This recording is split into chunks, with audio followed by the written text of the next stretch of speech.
नमस्कार, आप देख रहे हैं जनता टीवी। मैं हूं आपके साथ अमन त्रिपाठी। बुलेटिन की शुरुआत करेंगे एक बड़ी खबर के साथ।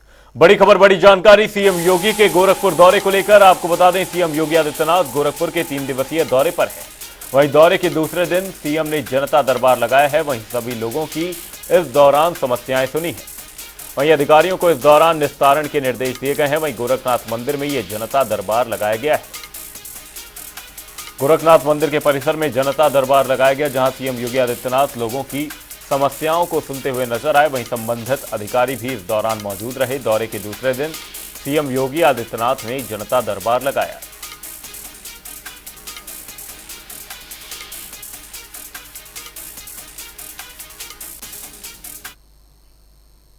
बुलेटिन में आगे बढ़ेंगे, रुक करेंगे एक और बड़ी खबर का। लखनऊ से बड़ी खबर, बड़ी जानकारी सामने। सीएम योगी आदित्यनाथ प्रतियोगिता का शुभारंभ करेंगे।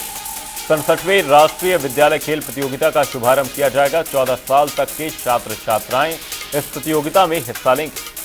वहीं 20 दिसंबर तक जीजीएस कॉलेज में आयोजन किया जाना है। मंत्री गुलाब देवी भी इस दौरान मौजूद रहने वाली।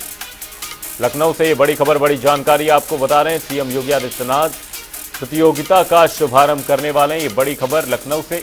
67वें राष्ट्रीय खेल प्रतियोगिता का आयोजन किया जा रहा है। अब इसी बीच 14 साल तक के छात्र छात्राएं इस प्रतियोगिता में हिस्सा लेंगे। वहीं 20 दिसंबर तक जीजीएस कॉलेज में आयोजन किया जाना है। वहीं मंत्री गुलाब देवी भी इस दौरान मौजूद रहने वाली। लखनऊ से बड़ी खबर, बड़ी जानकारी सामने। सीएम योगी आदित्यनाथ प्रतियोगिता का शुभारंभ करेंगे। 67वें राष्ट्रीय खेल प्रतियोगिता का शुभारंभ होना है। 14 साल तक के छात्र छात्राएं इस प्रतियोगिता में हिस्सा लेंगे। ये बड़ी खबर, बड़ी जानकारी लखनऊ से। मंत्री गुलाब देवी भी इस दौरान मौजूद रहने वाली है। सीएम योगी आदित्यनाथ प्रतियोगिता का शुभारंभ करेंगे। वहीं 67वें राष्ट्रीय खेल विद्यालय खेल प्रतियोगिता का आयोजन हो रहा है। 14 साल तक के छात्र छात्राएं इस प्रतियोगिता में शामिल होंगे। वहीं 20 दिसंबर तक जीजीएस कॉलेज में आयोजन किया जाना है। वहीं मंत्री गुलाब देवी भी इस दौरान मौजूद रहने वाली। वहीं सीएम योगी आदित्यनाथ प्रतियोगिता का शुभारंभ करेंगे। बड़ी खबर, बड़ी जानकारी लखनऊ से आपको बता रहे हैं। 67वें राष्ट्रीय विद्यालय खेल प्रतियोगिता का शुभारंभ होना है। 14 साल तक के छात्र छात्राएं इस प्रतियोगिता में हिस्सा लेंगी। 20 दिसंबर तक जीजीएस कॉलेज में आयोजन किया जाना है। वहीं मंत्री गुलाब देवी इस दौरान मौजूद रहने वाली। 67वें राष्ट्रीय विद्यालय खेल प्रतियोगिता का आयोजन होना है। ये बड़ी खबर। 14 साल तक के छात्र छात्राएं इस प्रतियोगिता में शामिल होंगे। वहीं 20 दिसंबर तक जीजीएस कॉलेज में आयोजन किया जाना है। मंत्री गुलाब देवी भी इस दौरान मौजूद रहेंगे।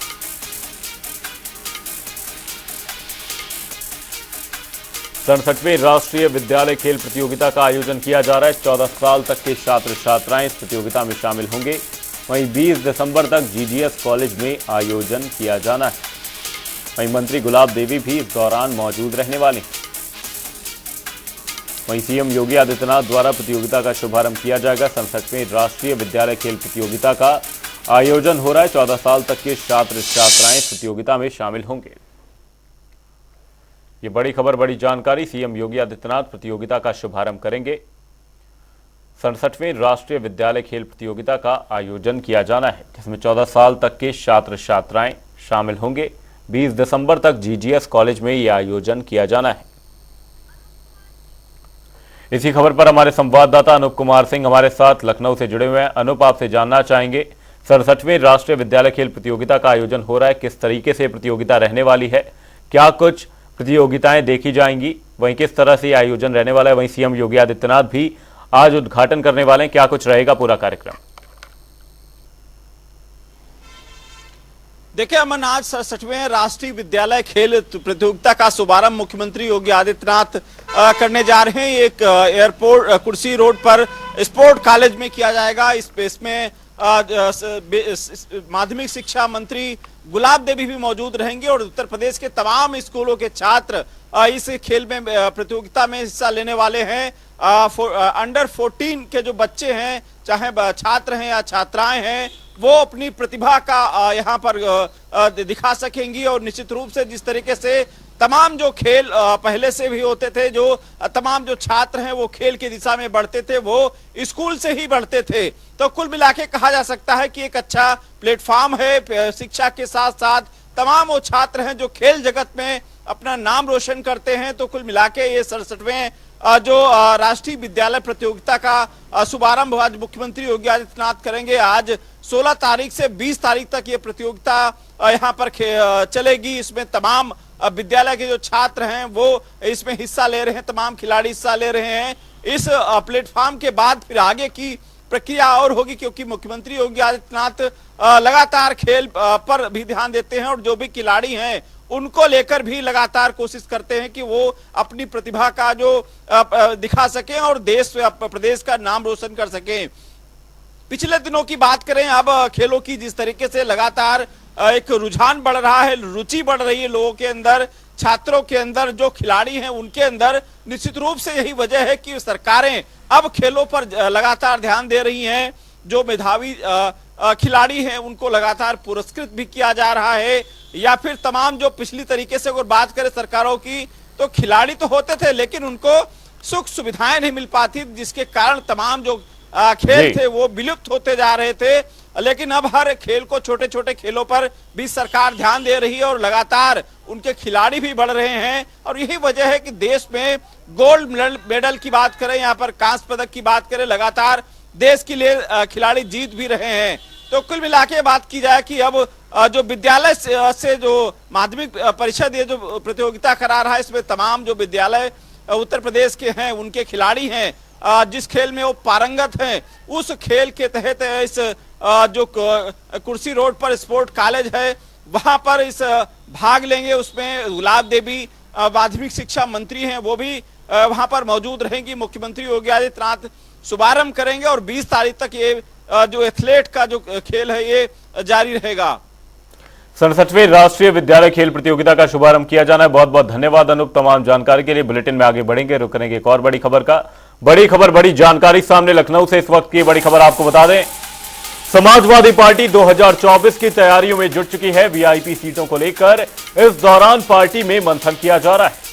वहीं सपा जल्द ही वीआईपी प्रत्याशी घोषित करेगी, जो कि सीटों के लिए लड़ते हुए नजर आएंगे। कन्नौज से इस दौरान अखिलेश यादव चुनाव लड़ सकते हैं। बड़ी खबर सामने, मैनपुरी से दोबारा चुनाव लड़ेंगी सांसद डिंपल यादव। एक खबर सामने, शिवपाल यादव आजमगढ़ से चुनाव लड़ सकते हैं। 2024 की तैयारियों में समाजवादी पार्टी जुट चुकी है। वीआईपी सीटों को लेकर इस दौरान पार्टी में मंथन चल रहा है। वहीं समाजवादी पार्टी वीआईपी सीटों के प्रत्याशी घोषित करेगी। वहीं खबर जो सामने है इसमें निकलकर सामने आ रहा है कि कन्नौज से चुनाव लड़ सकते हैं अखिलेश यादव। वहीं मैनपुरी से डिंपल यादव चुनाव लड़ेंगी। वहीं शिवपाल यादव आजमगढ़ से चुनाव लड़ सकते हैं। ये बड़ी खबर, बड़ी जानकारी लखनऊ से आपको बता रहे हैं। समाजवादी पार्टी 2024 की तैयारियों में जुटती हुई नजर आ रही। वीआईपी सीटों को लेकर इस दौरान पार्टी में मंथन चल रहा है। वहीं वीआईपी सीटों पर समाजवादी पार्टी प्रत्याशी घोषित कर सकती है। कन्नौज से चुनाव लड़ सकते हैं अखिलेश यादव। वहीं मैनपुरी से डिंपल यादव चुनाव लड़ेंगी। वहीं आजमगढ़ से शिवपाल यादव चुनाव लड़ सकते हैं। 2024 की तैयारियों में समाजवादी पार्टी जुट चुकी है। आपको बता दें वीआईपी सीटों को लेकर पार्टी में इस दौरान मंथन चल रहा है।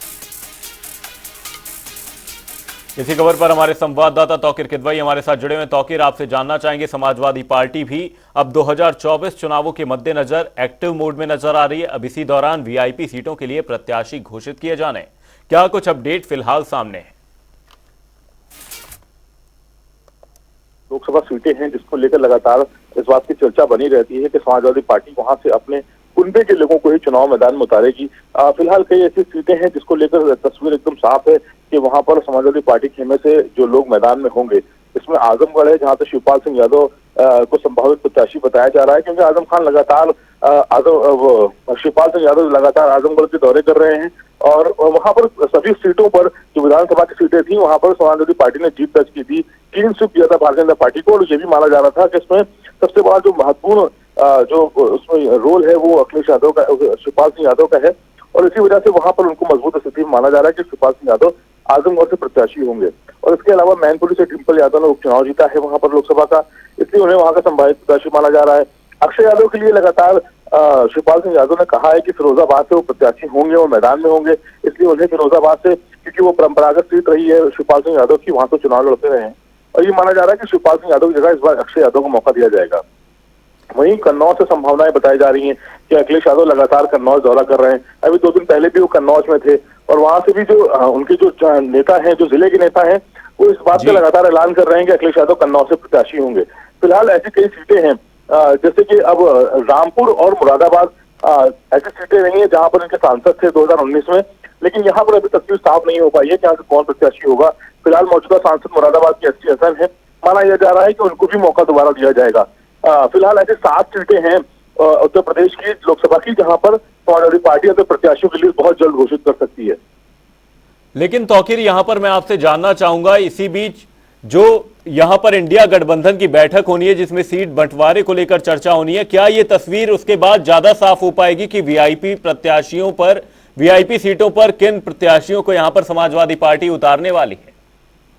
देखिए, जिस तरह से 5 राज्यों में चुनाव हुए और 3 राज्यों में भारतीय जनता पार्टी ने सरकार बनाई, उसके बाद ये तय हो गया है कि अब अखिलेश यादव की भूमिका बढ़ गई है, उनका कद उत्तर प्रदेश में बढ़ गया है, यानी कि सीट बंटवारे का ज्यादा जिम्मेदारी अखिलेश यादव के पास ही होगी। और अखिलेश यादव जिन सीटों का अभी तक जिक्र हो रहा था, जिन सीटों का भी हम जिक्र कर रहे थे, वो सीटें अखिलेश यादव अपने खेमे से किसी को भी नहीं देंगे, यानी कि वो तस्वीर साफ है कि इन सीटों पर अखिलेश यादव के पार्टी समाजवादी पार्टी के प्रत्याशी ही मैदान में होंगे और इन सीटों पे वो किसी भी तरह का समझौता नहीं करेंगे। फिलहाल जब 2019 का चुनाव हुआ था, उन्होंने बसपा के साथ गठबंधन करके चुनाव लड़ा था, जिसमें 10 सीटें बहुजन समाज पार्टी ने जीती थी। उन सीटों पर भी वो अपने प्रत्याशी उतारेंगे, जिसमें जौनपुर और कई ऐसी सीटें हैं जहां पर बसपा ने चुनाव जीता था, अंबेडकर नगर और जौनपुर जैसी कई सीटें हैं। तो यानी कि उन जगहों पर भी वो दावेदारी करेंगे कि उनको ही मैदान में उतारा जाए, क्योंकि बसपा जो सीटें जीती थी वो भी समाजवादी पार्टी के वोट से जीती थी, यानी कि वहां पर भी समाजवादी पार्टी के ही जो प्रत्याशी थे वो जीते हैं। जिस तरह से आपने देखा, अभी संभल के जो दानिश अली है और अमरोहा के, उनको भी कहा जा रहा था, हमने खुद उनसे सवाल पूछा था अखिलेश यादव ने कि ये बसपा के जो सांसद हैं, तो उन्होंने साफ तौर पर वहीं पर रोक दिया था और कहा था कि ये बसपा के सांसद सिर्फ इसलिए हैं क्योंकि उनके पास हाथी के सिंबल पर चुनाव लड़े थे, जबकि वो सांसद हमारे ही हैं। यानी कि वो तस्वीर भी उन्होंने साफ कर दी कि दानिश अली जैसे लोग भी हो सकता है आने वाले समय में, क्योंकि बसपा से वो निष्कासित किए जा चुके हैं, वो भी समाजवादी पार्टी के टिकट पर ही चुनाव मैदान में होंगे। वीआईपी सीटों के लिए समाजवादी पार्टी प्रत्याशी घोषित कर सकती है। तौकीर बने रहिएगा हमारे साथ, जल्द ही आपका रुख करेंगे। मैनपुरी से चुनाव लड़ेंगे डिंपल यादव, खबर सामने है। बुलेटिन में आगे बढ़ेंगे, रुक करेंगे एक और बड़ी खबर की ओर। बड़ी खबर, बड़ी जानकारी लखनऊ से सामने। लखनऊ से बड़ी खबर आपको बता रहे हैं, अखिलेश से पसमानदा समाज का डेलीगेशन मिलेगा। 11:30 बजे 25 सदस्यीय दल मुलाकात करते हुए नजर आएगा। वहीं पूर्व मंत्री अनीस मसूरी के नेतृत्व में यह मुलाकात की जाएगी। वहीं पसमानदा समाज की समस्याओं से इस दौरान उन्हें अवगत करवाया जाएगा। इसी खबर पर हमारे संवाददाता तौकीर किदवई हमारे साथ लगातार जुड़े हुए हैं। तौकीर, यहां पर पसमानदा समाज से अखिलेश यादव की एक मुलाकात होने वाली है और अखिलेश यादव का जो समीकरण रहता है वो मुस्लिम यादव समीकरण पर वो अक्सर अपना दांव खेलते हुए नजर आते हैं, तो ये मुलाकात कितनी अहम मानी जा रही है? देखिए, अखिलेश यादव ने बहुत पहले ही एक नारा दिया था पीडीए का, और ये भी उनका दावा रहा है कि भारतीय जनता पार्टी को पीडीए ही हराएगा। और इस पीडीए में पिछड़ा है, दलित है और अल्पसंख्यक है। सबसे बड़ी भूमिका अल्पसंख्यक की है, क्योंकि सबसे बड़ा वोट बैंक या तो फिर पिछड़ों का है या फिर मुस्लिम का है। यानी कि मुस्लिम समाज को अपने साथ जोड़े रखने की सबसे बड़ी चुनौती अखिलेश यादव के सामने है, क्योंकि लगातार देखा जा रहा है कि कई ऐसे बड़े नेता हैं जिनके ऊपर कार्रवाई हुई है। और इसके अलावा मुस्लिम समाज में इस बात का रोष भी देखने को मिलता है कि अखिलेश यादव मुस्लिम नेताओं पर जब कार्रवाई होती है तो उनके लिए बोलते नहीं है या सड़कों पर नहीं उतरते। तो फिलहाल इस रोष को खत्म करने के लिए और जो अपना संगठन है उसको बढ़ाने के लिए भी अखिलेश यादव लगातार ऐसी जगहों पर भी नजर आते हैं जहां पर मुस्लिम नेताओं का जमावड़ा रहता है। फिलहाल अनीस मंसूरी के बारे में आपको बता दें कि अनीस मंसूरी पहले भी समाजवादी पार्टी की तरफ से ही राज्य मंत्री रह चुके हैं। उनको समाजवादी पार्टी ने राज्य मंत्री बनाया था पिछली सरकारों में, और इसके बाद एक बार फिर उनका रुख समाजवादी पार्टी की तरफ से, यानी कि इस मुलाकात से मायने साफ है कि वो पसमानदा मुस्लिम समाज को लेकर आज बात करेंगे, उसके उत्थान की बात करेंगे। और जिस तरह से बुनकरों के साथ मऊ और वहां पर आसपास के जिलों में जो बुनकरों की समस्या है, चाहे भदोही में कालीन कारोबारियों की जो समस्या है, उस तरह के, क्योंकि इस समाज के लोग सबसे ज्यादा इन कारोबार से जुड़े हुए हैं, तो कहीं ना कहीं इन सब तरह की परेशानियों के बारे में अवगत कराएंगे। और कहीं ना कहीं पूर्ण रूप से समर्थन की बात भी आज सामने आ जाएगी कि अनीस मंसूरी आज पसमानदा समाज को लेकर समाजवादी पार्टी को लोकसभा में समर्थन देने जा रहे हैं। पसमानदा समाज की समस्याओं से इस दौरान उन्हें अवगत करवाया जाएगा। बहुत बहुत धन्यवाद तौकीर तमाम जानकारी के लिए। अखिलेश से पसमानदा समाज का डेलीगेशन मुलाकात करने वाला है। बुलेटिन में आगे बढ़ेंगे, रुक करेंगे एक और बड़ी खबर की और बड़ी खबर बड़ी जानकारी रामपुर से सामने। आपको बता दें, आजम खान परिवार की अपील पर आज बहस होनी है। सजा के खिलाफ अपील पर आज बहस होगी। अब्दुल्ला आजम के 2 जन्म प्रमाण पत्र का यह मामला है। बड़ी खबर बड़ी जानकारी आपको बता रहे हैं, आजम खान परिवार की अपील पर आज बहस की जाएगी। वहीं सजा के खिलाफ अपील पर आज बहस होनी है। अब्दुल्ला आजम के 2 जन्म प्रमाण का यह मामला है। इसी खबर पर हमारे संवाददाता सुरेश दिवाकर हमारे साथ रामपुर से जुड़े हुए हैं। सुरेश, आपसे जानना चाहेंगे, आज सजा की खिलाफ अपील पर बहस होनी है, क्या कुछ रहने वाला है? देखिए अमन जी, मैं बता दूं आपको, जिस तरीके से आजम खान की मुश्किलें लगातार काफी समय से बढ़ी हुई हैं और इसी उसमें लगभग 7 साल की सजा भी काट रहे हैं। उनके बेटे अब्दुल्ला आजम इस समय हरदोई में है और आजम खान सीतापुर में है। वही उनकी पत्नी रामपुर जेल में है। लेकिन आजम खान की जो आज भी अपील बहस चल रही है उसमें, और कल भी बहस हुई थी, लेकिन अभी कोई निर्णय नहीं लिख रहा, क्योंकि जिस तरीके से आजम खान के बेटे के जो 2 जन्म प्रमाण पत्र का मामला है, कहीं ना कहीं आजम खान उसमें धंसते हुए नजर आ रहे हैं। और जो आकाश सक्सेना है यहाँ के भाजपा विधायक, उन्होंने इस पे लगातार नजर बनाए हुए है, क्योंकि जिस तरीके से उनका आंकड़ा रहा है और वो नहीं चाहते कि आजम खान बाहर आए। और आजम खान के लिए एक बहुत बड़ी मुश्किल है, क्योंकि 7 साल की सजा हुई है तीनों को, और उसी के लिए आज भी बहस एमपी एमएलए कोर्ट में जारी है। जी, अब्दुल्ला आजम के 2 जन्म प्रमाण पत्र का यह मामला है। बहुत बहुत धन्यवाद सुरेश तमाम जानकारी के लिए। आजम खान परिवार की अपील पर आज बहस होनी है। सजा के खिलाफ अपील पर आज बहस होगी।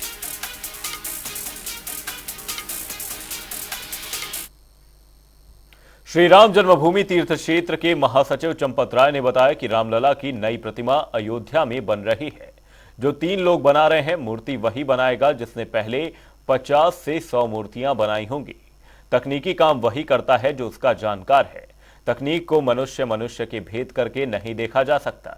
कुछ लोग समाज में नई नई भ्रांतियां पैदा करते हैं, मुझे उनसे कुछ नहीं कहना।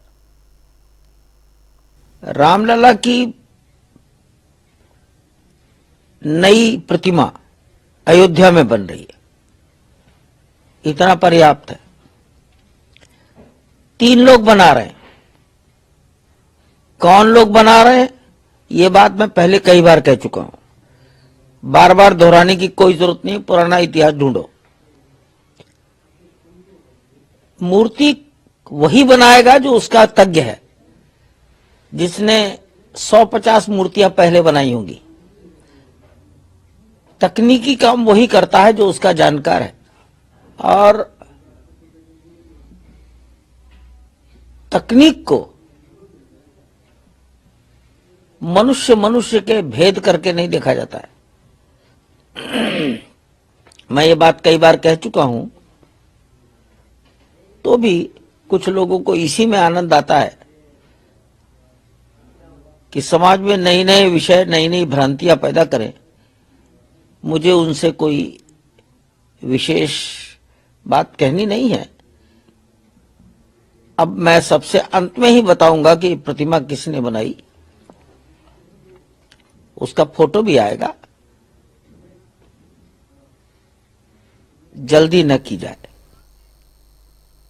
भगवान रामलला की नगरी में प्राण प्रतिष्ठा को लेकर युद्ध स्तर पर तैयारी चल रही है। राम मंदिर बनकर तैयार है। 22 जनवरी को रामलला भव्य मंदिर में विराजमान होंगे। बता दें, राम मंदिर के साथ साथ अयोध्या की सुरक्षा भी इस मौके पर बेहद सख्त होगी। रामलला के परिसर में 110 सीसीटीवी कैमरे सुरक्षा के क्रम में लगाए गए हैं, जिसमें रामलला का भव्य मंदिर के साथ साथ ही संपूर्ण परिसर सीसीटीवी की निगरानी में होगा।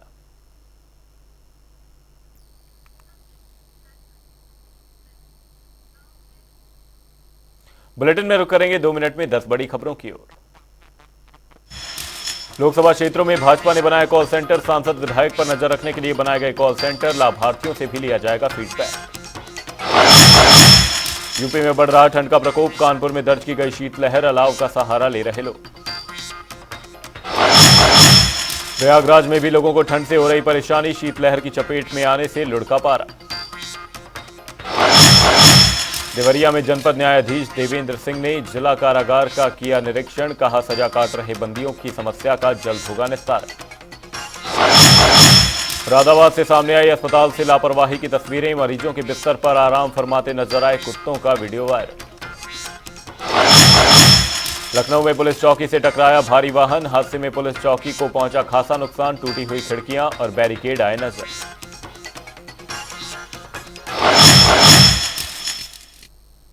बुलेटिन में फिलहाल के लिए सिर्फ इतना ही। कहीं जाएगा नहीं। जनता डी पर खबरों का सिलसिला रहेगा जारी। तब तक के लिए नमस्कार।